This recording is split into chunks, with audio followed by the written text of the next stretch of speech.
Photos घेऊयात, आपण स्मरणात ठेवूया हे सगळं आठवणी. तर आम्ही इथे पुढे पुढे जात होतो. बघू शकता तुम्ही दगडं बघा इथले कसे आहेत मित्रमैत्रिणींनो. हे बघा पुन्हा मी तुम्हाला दाखवण्याचा प्रयत्न केलेला आहे. दाखवण्याचा प्रयत्न हाच आहे की तुम्ही इथे नक्कीच या, भेट द्या, तुम्हाला खूप छान वाटेल. हे बघा इथे पण फोटो काढण्यासाठी प्रारब्धला बसवण्यात आलेलं होतं. तो पण मस्त एन्जॉय करत होता मित्रमैत्रिणींनो. माझा बाळ आता 2च वर्षाचा आहे, तरी तुम्ही बघू शकता तो कसला एन्जॉय करत आहे मित्रमैत्रिणींनो.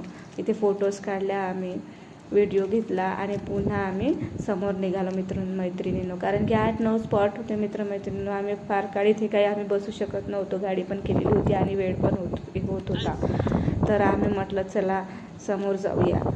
माझा प्रारब्ध आपल्या वडिलांच्या हात समोर निघाला. मी पण मागे व्हिडिओ घेत होते मित्रमैत्रिणी.